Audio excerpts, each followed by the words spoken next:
तो hello everyone, welcome back to our channel Invincible Gyan. तो कैसे हैं आप सब? आई होप आप सब ठीक होंगे, बढ़िया होंगे, हेल्थी होंगे। तो कल की क्लास में हमने क्या क्या पढ़ लिया था, मैं आपको एक बार पूरा रिवाइज करा देता हूँ। देखिए, सबसे पहले हमने पढ़ा था प्लेन मिरर। प्लेन मिरर की कुछ प्रॉपर्टीज थी।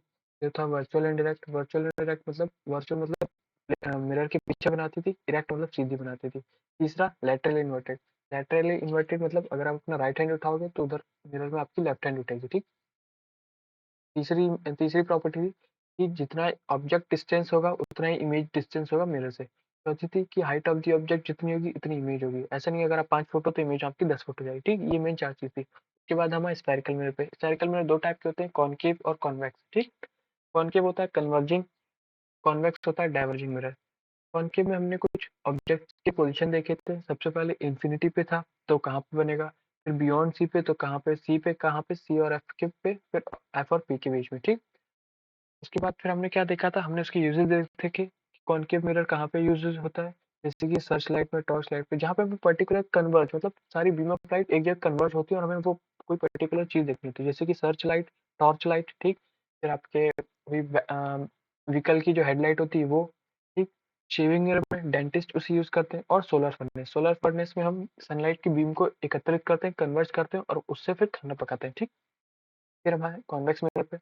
कॉन्वेक्स मिरर में हमने दो चीज देखी थी। पहला, या तो इन्फिनिटी पे रखा रहेगा और दूसरा ऑब्जेक्ट कहाँ पे रखा रहेगा, इन्फिनिटी और उसके बीच में, पोल के बीच में कहीं पे भी रख लो तो कैसी इमेज बनेगी वो सब हमने पढ़ चुका था। फिर हमने मिरर फॉर्मूला का इंट्रोडक्शन देख लिया था। मिरर फॉर्मूला ये देखिए आपके सामने लिखा है। क्या होता है mirror formula? 1/f is equal to 1/u is equal to 1/v, यही होता है मिरर फॉर्मूला, ठीक। फिर हमने मैग्निफिकेशन के भी कुछ फॉर्मूले देखे थे।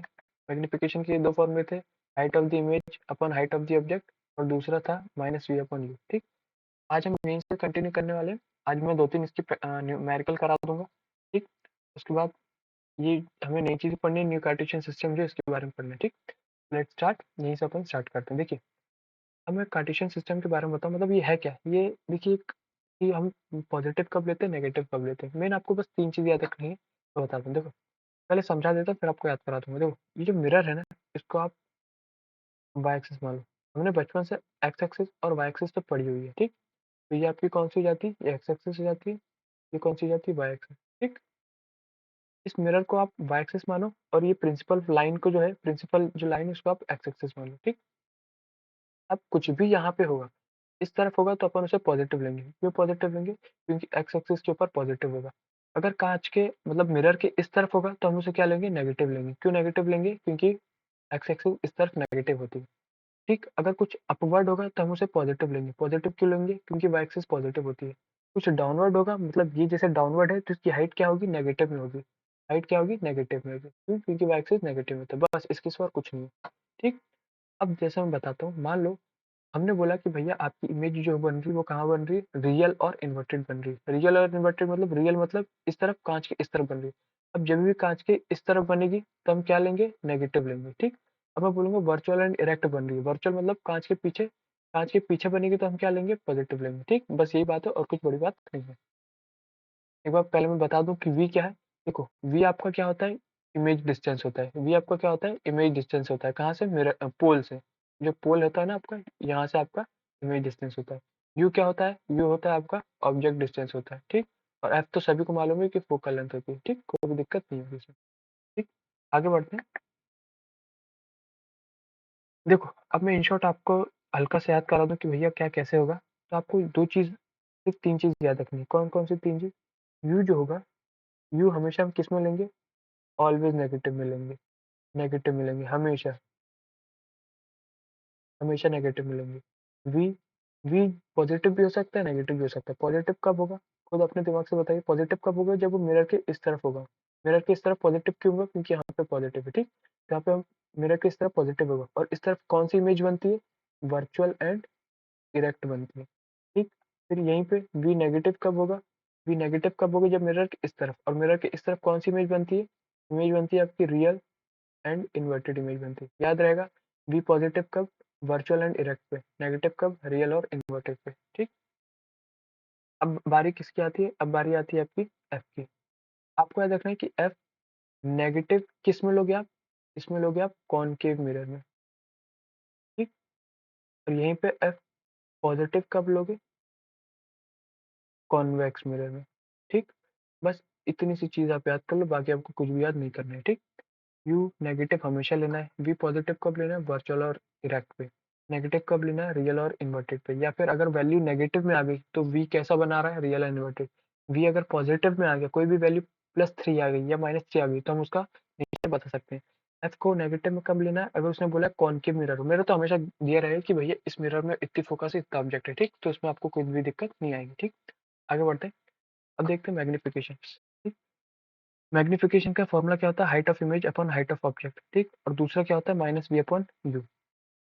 और देखते नीचे, देखिए एक चीज इसमें क्या लिखी, ये यहाँ पे एक इम्पोर्टेंट चीज लिखी है कि इसे पढ़ते, you may note that the height of the object is taken to be positive as the object is usually placed above the principal axis. Principal axis मतलब मान समझ लो ना, ये आपका मिरर है, ये प्रिंसिपल एक्सिस। अगर प्रिंसिपल एक्सिस के ऊपर ऐसा मतलब ऊपर रहेगी तो हम इसे पॉजिटिव लेंगे। क्यों पॉजिटिव लेंगे, क्योंकि अपने वाई एक्सिस जो होती है वो यहाँ पे पॉजिटिव होती है। ठीक, अगर नीचे रहेगी तो इसकी हाइट जो होगी हम किस में लेंगे, नेगेटिव में लेंगे। क्यों, क्योंकि यहाँ पे क्या होती है, नेगेटिव मिलेगी। देखिए इसने भी ऐसे बोला, height of object taken as positive as above the principal axis. अगर प्रिंसिपल एक्सिस के ऊपर होगी तो पॉजिटिव लेंगे। ठीक, और पॉजिटिव किसके लिए भी हम लेते हैं, अगर हम इमेज की तरफ इमेज के तरीके से देखते तो इमेज को हम पॉजिटिव कब लेंगे, वर्चुअल इमेज। मैंने अभी बताया था ना, वी को हम प्लस कब लेंगे, जब वो यहाँ पे बनाएगा। यहाँ पे क्या बनाता है, वर्चुअल एंड इरेक्ट बनाता है। ठीक, उसने वही चीज लिखी और कुछ भी चीज नहीं लिखी। ठीक, और इसको हम नेगेटिव कब लेंगे, जब वो रियल इमेज बनाएगा। नेगेटिव कब लेंगे, जब आपकी इमेज इस तरफ बनेगी और इमेज इस तरफ कहाँ क्या बनाती है, रियल एंड इन्वर्टेड इमेज बनाती है। ठीक, a negative sign in the value of the magnification indicates that image is real। अगर m आपका नेगेटिव आएगा तो क्या बताएगा कि आपकी इमेज कैसी है, रियल है। पॉजिटिव साइन आएगा तो क्या बताएगा, अगर मैग्निफिकेशन पॉजिटिव आएगा तो क्या बताएगा कि वो क्या है, वर्चुअल एंड डायरेक्ट है। देखो एक ही घूम फिर के एक ही बात पे आ रही है कि पॉजिटिव कब होगा, जब वर्चुअल एंड डायरेक्ट होगी। नेगेटिव कब होगा, जब रियल एंड इनवर्ट। इसकी सिवा और कोई भी चीज नहीं आई। ठीक, आगे बढ़ते हैं। देखो ये कुछ एग्जाम्पल है तो इसको हम बाद में कर लेंगे जब हम एनसीईआरटी एक्सरसाइज करेंगे। ठीक, इसको पढ़ लेते हैं। देखो क्या बोला है, find the focal length of convex mirror. इसमें बस कॉन्वेक्स मिरर आपको घुमाने फिराने के लिए ऐसे थोड़ा दिमाग डाइवर्ट करने के लिए दिया, और कुछ बड़ी चीज नहीं। Find the focal length of convex mirror whose radius of curvature is 32 centimetre. Formula तो एक ही लगना है भैया, फोकस किसका हाफ होता है, फोकस किसका हाफ होता है, आपका रेडियस का। ठीक, तो उसने क्या दिया, रेडियस ऑफ कर्वेचर दिया, कितना दिया है, 32 दिया है। अपॉन 2 कर लो, आपका आंसर कितना आ जाएगा, आपका आ जाएगा 16। आपकी फोकस क्या आ जाएगी, 16। बस इतना सा तो आंसर था। सेकंड देखते हैं, फर्स्ट हो गया, सेकंड देखते हैं। A concave mirror produces 3 times magnified enlarged image।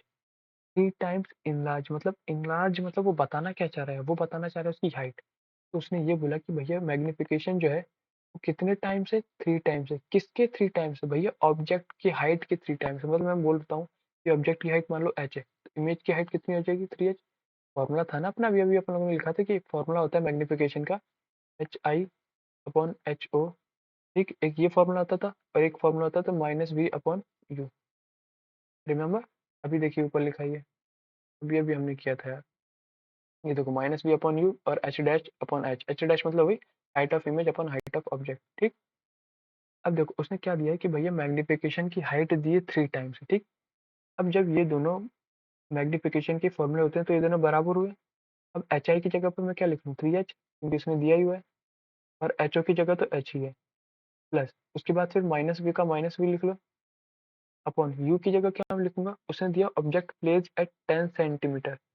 अब मैंने ये भी बोला था कि यू को हमेशा किस में लोगे आप, माइनस में लोगे। किस में लोगे, माइनस में। अच्छा एक और चीज, उसने क्या बोला था कि इमेज कैसी बनी थी, रियल इमेज बनी थी। इमेज कैसी बनी थी, रियल इमेज। तो हम 3h नहीं लेंगे, हम क्या लेंगे, -3h। रियल में हमें क्या लेना था, माइनस। अब इसको सॉल्व कर दो, h से h कैंसिल, माइनस से माइनस कैंसिल। फाइनली आपका आंसर क्या आ जाएगा, इसको क्रॉस मल्टीप्लाई कर दो तो आपका आंसर आ जाएगा v इज इक्वल टू 3 × 10 -30। आपका आंसर आ जाएगा। ठीक, थोड़ा सा ऊपर लिखा गया, माइनस यहाँ पे लिख रहे हैं। ठीक, v आपको कितना आ गया, -30। अच्छा माइनस साइन क्या इंडिकेट करता है, माइनस साइन क्या इंडिकेट करता है कि आपकी जो इमेज है वो कैसी बन रही है, वो बन रही है real and inverted. I hope आपको इतनी सी बात समझ में आ गई होगी। ठीक, तो लगभग आपका रिफ्लेक्शन ऑफ लाइट यहीं पे खत्म होता है। ठीक है, आई होप आपको चीज़ें समझ में आ गई होंगी। बाकी जो न्यूमेरिकल है हम वो बाद में कर लेंगे। ठीक है, तो स्टार्ट करते हैं रिफ्लेक्शन ऑफ लाइट। देखो, रिफ्लेक्शन ऑफ लाइट स्टार्ट करने से पहले एक बेसिक सी चीज़ बता दूं कि भैया हमने रिफ्लेक्शन में ये पढ़ा था कि लाइट जैसे आती है वैसे ही चली जाती है। रिफ्रैक्शन ऑफ लाइट में बस हल्की सी चेंज क्या हो जाए कि भैया जो लाइट आती है वो कहीं ना कहीं बेंड हो जाती है। ठीक, जैसे मान लो ये इसका नॉर्मल था, ये रिफ्लेक्शन की बात हो रही। ठीक, तो लाइट आई और जैसे लाइट आई थी वैसी लाइट गई। ठीक, रिफ्रैक्शन में क्या होता है अभी अपन आगे बढ़ेंगे कि मान लो ये इसकी नॉर्मल है। रिफ्रैक्शन में क्या होता है कि लाइट आई, या तो लाइट इस तरफ ऐसे चली जाएगी या तो लाइट ऐसे चली जाएगी। ये कैसे कब कहाँ जाएगी, इस चीज को पढ़ने को हम क्या बोलते हैं, रिफ्रैक्शन ऑफ लाइट। ठीक, आई होप आपको बात समझ में आ गई होगी। नहीं समझ आई तो कोई बात नहीं, अपन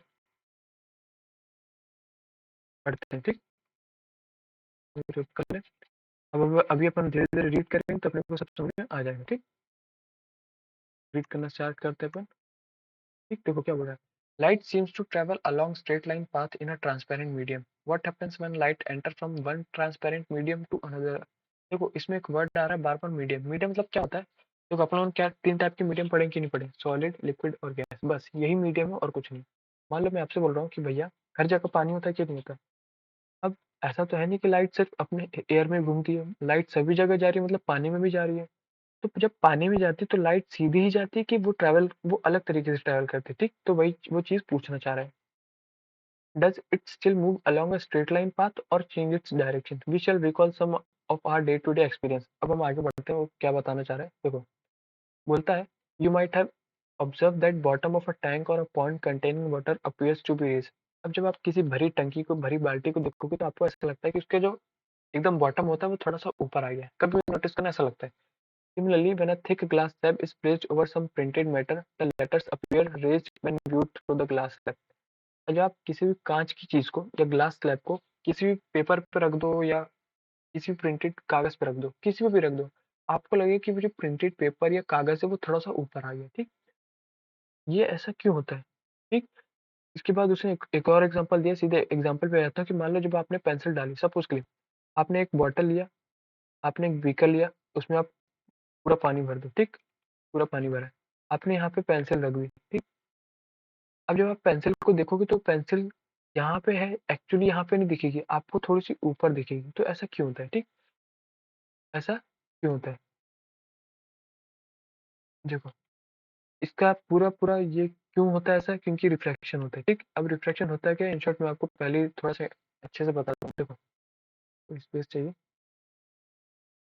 रिफ्रैक्शन दो चीजों का खेल है, मीडियम का ही खेल है, इसके सिवा कुछ नहीं। रिफ्रैक्शन मान लो दो मीडियम होते हैं, पहले तो आपको बता दूं कि दो मीडियम कौन कौन से होते हैं। एक होता है रेयरर मीडियम, ठीक, दूसरा होता है डेंसर मीडियम। एक होता है रेयरर मीडियम, एक होता है डेंसर। डेंसर मतलब समझ रहे हो ना, वर्ड से समझ में आ रहा है, जहाँ पे थोड़ा घना हो, बहुत सारे लोग हो, डेंस्ड हो, उसको बोलते हैं। रेयरर मतलब थोड़ी खुली जगह। तो सपोज के लिए मैं बोल दूं कि एयर को मैं रेयरर मान रहा हूँ। ठीक, एयर को मैं रेयरर मान रहा हूँ और लिक्विड या पानी को मैं क्या मान रहा हूँ, डेंसर मान रहा हूँ।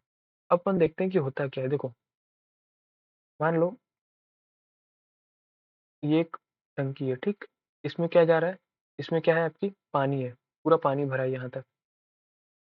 लाइट आई, क्या हो रही है, लाइट आ रही है।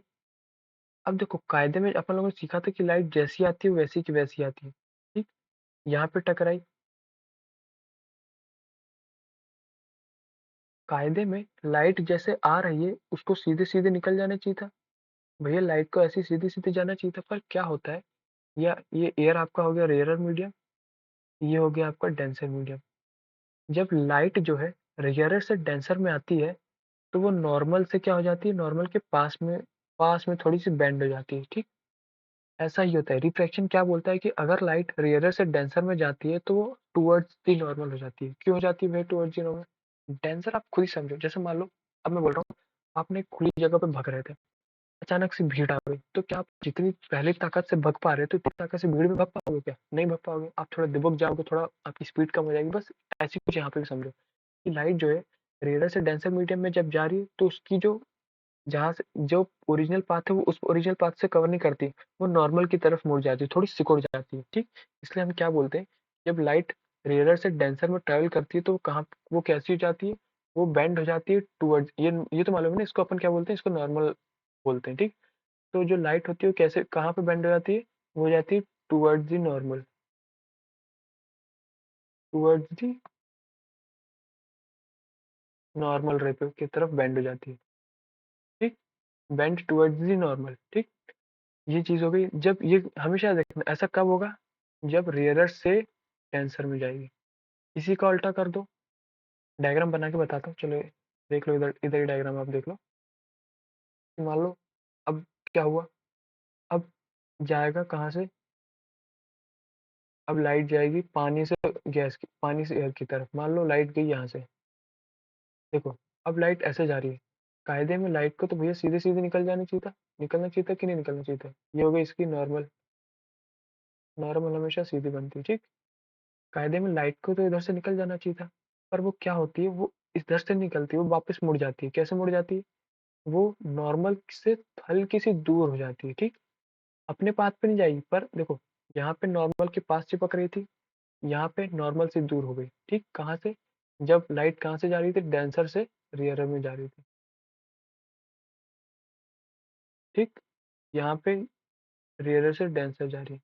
तो आपको कुल मिला के खाली दो चीज समझनी, देखो जब आप डेंसर मतलब जब भीड़ भाड़ इलाके से जब आप अच्छी खुली जगह में गए, तब आप तेजी से भाग जाओगे, तब आप एकदम तेजी से भागोगे, ठीक। तो नॉर्मल से थोड़ी सी दूर हो गई और तेजी से भाग गई। यहाँ पे भीड़ भाड़ के इलाके में वो नॉर्मल से एकदम चिपक गई थी। इन शॉर्ट आपको दो ही चीज याद रखनी कि अगर लाइट रेयर से डेंसर में जाती है तो किधर बेंड होगी, टूवर्ड्स दी नॉर्मल होगी। और अगर लाइट डेंसर से रेयर में जाती है तो अपने आप देखो वर्ड ही बता रहे हैं कि डेंसर से रेयर है, तो वो क्या हो जाएगी, वो away away from the normal हो जाएगी। क्या हो जाएगी, अवे फ्रॉम नॉर्मल।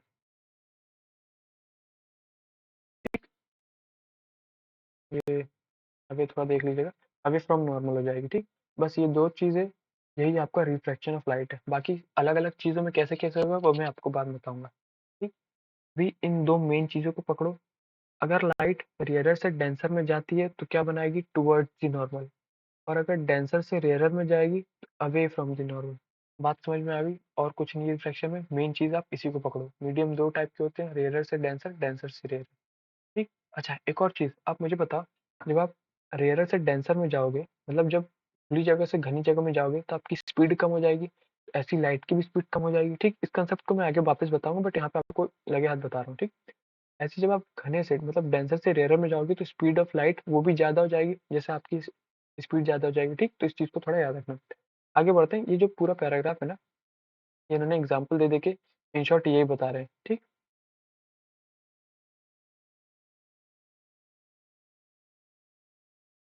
ठीक है, तो अगर मैं बोलूँ कि रिफ्रैक्शन होता क्या है, तो उन्होंने क्या दिया है,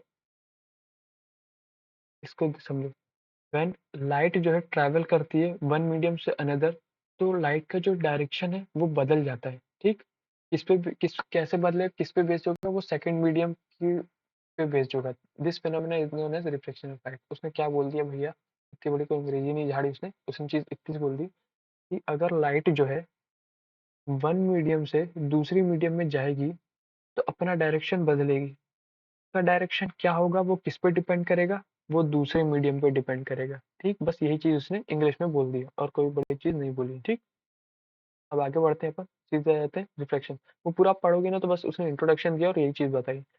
ये जो चीज मैंने अभी बताई वो इसमें बताएगा, reflection through rectangular glass slab. आपने ग्लास स्लैब देखा होगा, फिजिक्स लैब में देखा होगा, बहुत ऐसी कुछ दिखता है ग्लास स्लैब, ठीक। कांच का होता है, ठीक।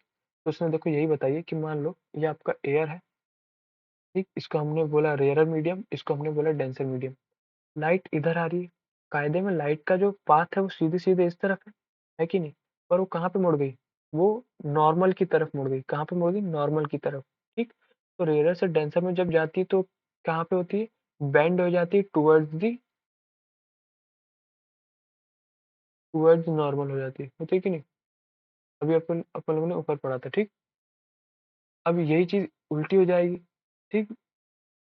इसमें आगे बता, अच्छा यहीं पे बता दिया। अब देखो, ये डेंसर था, ठीक।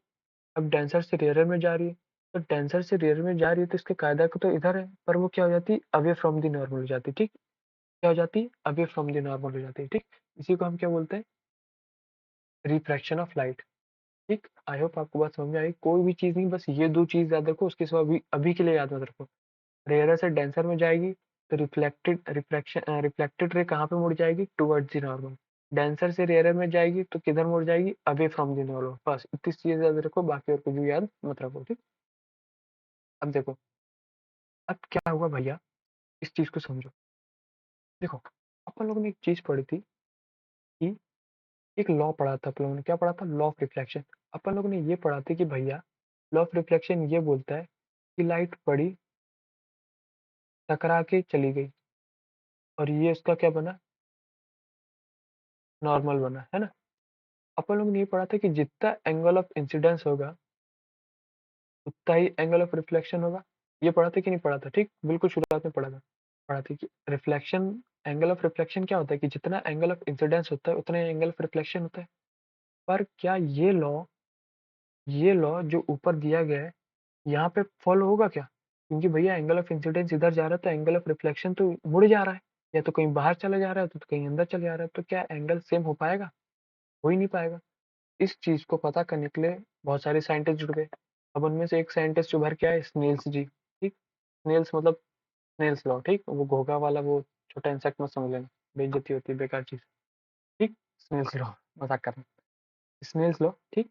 इसमें इन्होंने क्या बोला, इसमें पहली चीज उन्होंने ये बोली कि अच्छा, ये एक प्लेन, प्लेन मतलब समझते हो ना, जैसे प्लेन होता है, फिर 2D प्लेन होता है, फिर 3D प्लेन होता है। तो ये बोलना चाह रहा है कि इंसिडेंट रे, रिफ्रैक्टेड रे और नॉर्मल सारी किस पे होती है, एक ही प्लेन पे होती है। जैसे ये पूरा का पूरा एक ही प्लेन, ये कोई 3D प्लेन नहीं, ये वन प्लेन है, इसी पे सब आ रहा है। देखो, जैसे ये जो है ना, ये भी पूरा का पूरा एक ही प्लेन है, ये 3D प्लेन नहीं है, तो इसी पे सेम प्लेन पे आ रहा है, बस इसी चीज को बोलना चाह रहा है, ठीक। और कुछ भी चीज नहीं बोल रहा है। दूसरी चीज उसने ये बोली कि the ratio sine of angle of incident to the sine of angle of refraction is a constant. क्या समझाना चाह रहा है, अब समझो, देखो ध्यान से समझो। ये मीडियम है आपका रेयरर, ये मीडियम है आपका टेंसर, ठीक। क्या है ये, रेयरर है और ये टेंसर है। तीन डायग्राम बनाऊंगा, ध्यान से समझिएगा। देखो, ये आपकी क्या हो गई, नॉर्मल हो गई। ये आपकी क्या हो गई, नॉर्मल हो गई। सेकंड स्टेटमेंट को समझा रहा हूँ, ध्यान से समझना, ठीक। ये आपकी क्या हो गई, नॉर्मल। भैया जी, लाइट ना पहले इधर आई, इधर मुड़ गई, है कि नहीं। जैसे कि मान लो ये लाइट इधर आई, कायदे में इसका ये यहाँ पे जाना है, ठीक। इसका कायदे में इधर से जाना है, पर वो किधर जाती है, वो नॉर्मल की तरफ बेंड हो जाती है, नॉर्मल की तरफ बेंड हो गई। इतना बड़ा आई है और इतना छोटा सा आर, ठीक। ये आर हो गया, ये आई हो गया। ध्यान से देखो यार,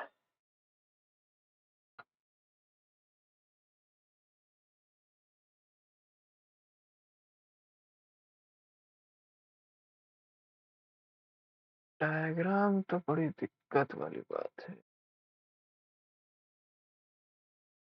डायग्राम में तो देखो, इतना सा आई था, अब आई को अपन लोगों ने थोड़ा सा बढ़ा दिया। क्या किया, आई को थोड़ा सा क्या कर दिया, बढ़ा दिया, ठीक। एंगल ऑफ आर जो है वो थोड़ा और पास में आ जाएगा, इसमें अपन लोगों ने और बढ़ा दिया, ठीक। एंगल ऑफ आर और पास में आ जाएगा। तो देखो इसमें हो क्या रहा है, आप नोटिस करोगे कि एंगल ऑफ आई जितना बढ़ रहा है, एंगल ऑफ आर उतना ही छोटा हो रहा है।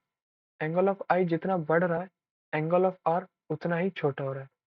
हो रहा है कि नहीं हो रहा है, ठीक। तो अपन लोग क्या देख रहे हैं, नील्स लॉ ने ये बोला कि भैया एंगल आई, ये इन तीनों का आई क्या हुआ, इन तीनों का i upon r, i upon r, i upon r. उसने एक रिलेशन निकाला, साइन आई अपॉन साइन आर। इसके लिए भी यही, साइन आई अपॉन साइन आर साइन आई अपॉन साइन आर, इन तीनों का रेशियो कांस्टेंट आएगा। कब आएगा? जब आप इस मीडियम से रिस्पेक्टिव टू दिस मीडियम लोगे, भले चाहे मीडियम कोई सा भी हो। बात समझ में आ रही है?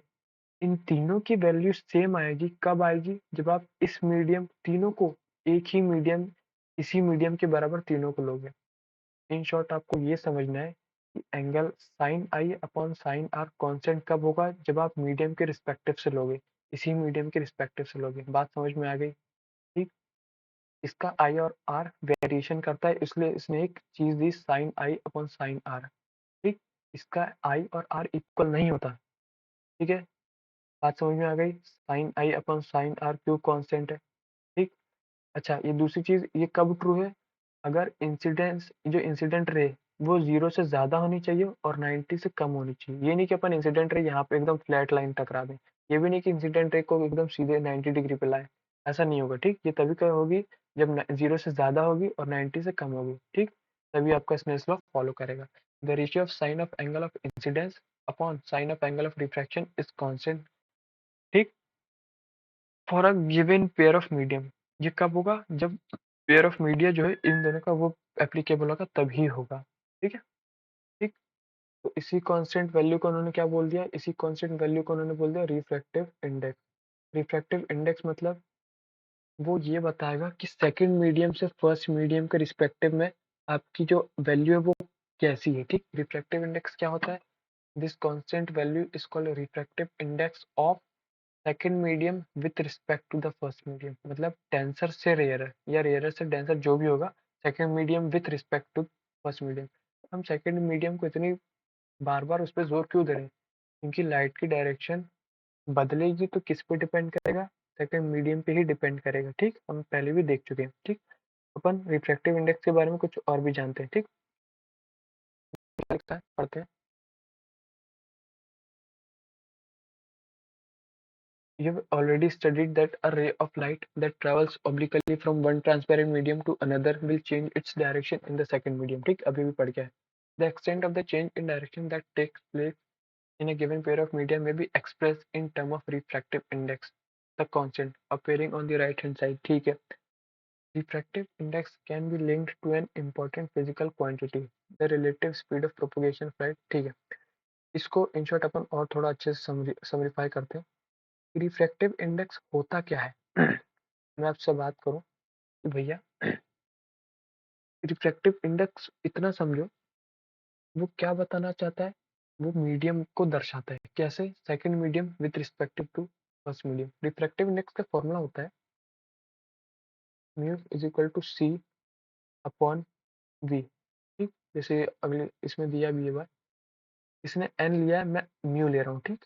एन भी आप ले सकते हो, कोई भी दिक्कत नहीं है। सी अपॉन वी मतलब रिफ्रैक्टिव इंडेक्स क्या बताता है? Speed of light in air, जो कि कांस्टेंट होती है, मतलब कोई एक पर्टिकुलर वैल्यू होती है। ठीक। और speed of light in medium ये बदलती है। भैया मीडियम बदलेगा तो स्पीड ऑफ लाइट भी बदलेगी मीडियम में। देखो, इन शॉर्ट में आपको ओवरऑल बताऊं कि कहना क्या चाह रहा है वो। तो इतना समझो कि रिफ्रैक्टिव इंडेक्स वो एक चीज को बता रहा है। अच्छा, ये बात समझ में आ गई? रिफ्रैक्टिव इंडेक्स क्या होता है? Speed of light in air upon speed of light in medium. ठीक। रिफ्रैक्टिव इंडेक्स ज्यादा होगा, किस पे डिपेंड करेगा? अगर रिफ्रैक्टिव इंडेक्स ज़्यादा होगा तो स्पीड ऑफ लाइट उतनी ही कम होगी। स्पीड ऑफ लाइट उतनी ही कम होगी। ज़्यादा refractive index, speed of light कम। स्पीड ऑफ लाइट कम मतलब वो होगा डेंस। मतलब कि स्पीड ऑफ लाइट कम होगी तो वो जो मटेरियल होगा वो बहुत ही ज़्यादा डेंस होगा, जैसे कि कोई हार्ड चीज़। ठीक। रिफ्रैक्टिव इंडेक्स ज़्यादा होगा मतलब वो बहुत ज़्यादा डेंस होगा। बहुत ज़्यादा डेंस होगा तो स्पीड ऑफ लाइट वहाँ पे कम हो जाएगी। बस इतनी सी चीज़ आपको समझनी है। इसी फॉर्मूले से आ गया भैया, जो एन है या फिर म्यू है वो क्या है? सी अपॉन वी। सी की कोई कांस्टेंट वैल्यू तो उसको तो आप हटा दो, तो इसको मैं डायरेक्ट ऐसे लिख लूँ कि वी किसके है? 1 अपॉन वी के। ठीक। अगर म्यू बढ़ेगा तो वी घटेगा, वी बढ़ेगा तो म्यू घटेगा। जहाँ पे स्पीड ऑफ लाइट ज़्यादा होगी वहाँ पे रिफ्रैक्टिव इंडेक्स कम होगा। रिफ्रैक्टिव इंडेक्स कम होगा मतलब वो उतना हार्ड नहीं होगा। बात समझ में आ रही है कि नहीं?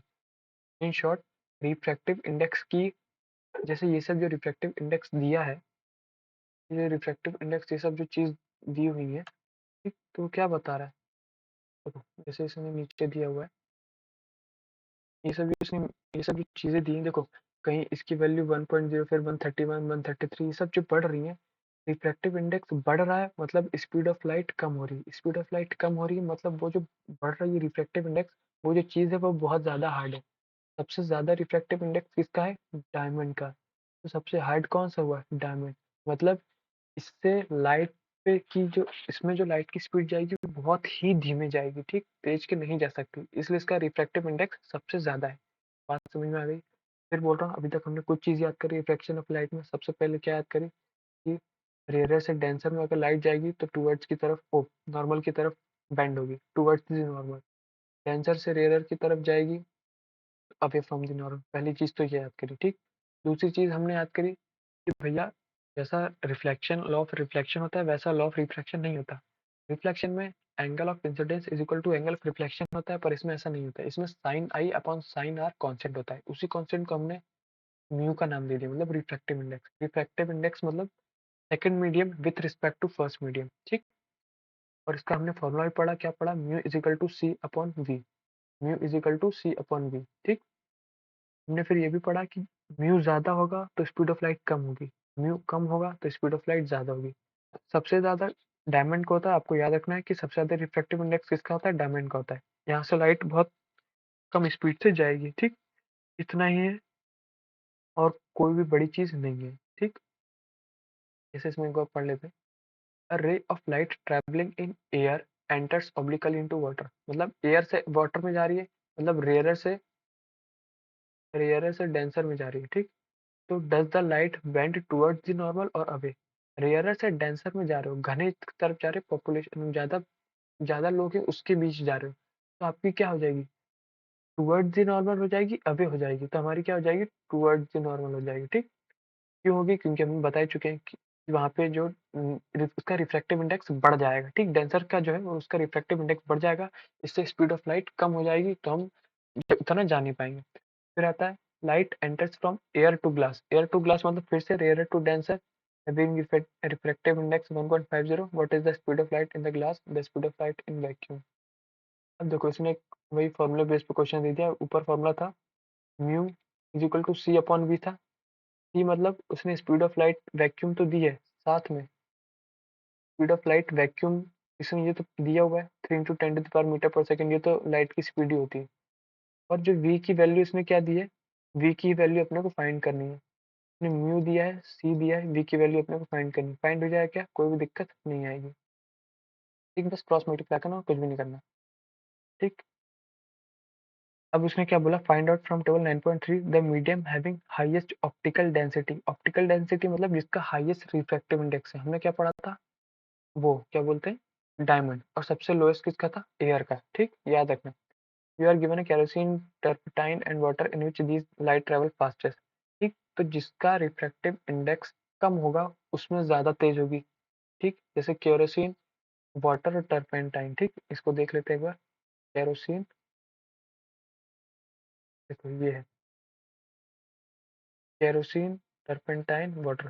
सबसे कम रिफ्रैक्टिव इंडेक्स इसका है, तो सबसे तेज लाइट इसमें से जाएगी। उसके बाद किसका है? इसका कम है, फिर उससे के बाद इसमें से तेज जाएगी। सबसे कम स्पीड से किसमें से जाएगी? इसमें से जाएगी। सबसे कम स्पीड से इसमें से जाएगी, उससे तेज इससे, और सबसे ज्यादा तेज इससे। सिर्फ इन तीनों की बात हो रही है अभी, ठीक। बात समझ में आ गई? ज्यादा रिफ्रैक्टिव इंडेक्स, कम स्पीड ऑफ लाइट, ठीक। चौथा, the refractive index of diamond is 2.42। What is the meaning of this statement? बार बार बोल रहा हूँ, रिफ्रैक्टिव इंडेक्स ज्यादा है मतलब कि स्पीड ऑफ लाइट कम हो जाएगी, बस इतनी चीजें और कोई बड़ी चीज नहीं। आई होप आपको बात समझ में आ गई होगी। हमने आज की क्लास जितनी भी करी, ठीक। तो आज की क्लास में यहीं पे खत्म करना चाह रहा हूँ, नहीं तो आपके दिमाग में जाती घुस नहीं पाएंगी, ठीक। अब आगे जो हम रिफ्रैक्शन ऑफ स्फेरिकल लेंस करेंगे, जैसे हमने उधर पढ़ा था, दो मिरर पढ़े थे, कॉनकेव मिरर और कॉन्वेक्स। इधर भी दो लेंस होते हैं, कॉनकेव लेंस और कॉन्वेक्स लेंस, ठीक। उसके बारे में पढ़ेंगे, फिर से वही आएगा। आपने बस वो टेबल याद करी ना, बस उसी पे आ जाएगा, बिल्कुल डिट्टो हो जाएगा। कैसा होगा मैं अच्छे से याद कर दूं, कोई भी दिक्कत नहीं। जैसे हमने मिरर अच्छे से कवर किया, वैसे हम लेंसेज को भी अच्छे से कवर कर लेंगे, ठीक। आई होप आपको आज की क्लास समझ में आई होगी। नहीं आए तो प्लीज़ कमेंट करिएगा। तब आज की सभा में यही समाप्त करता हूँ। तब तक के लिए जय हिंद, जय भारत।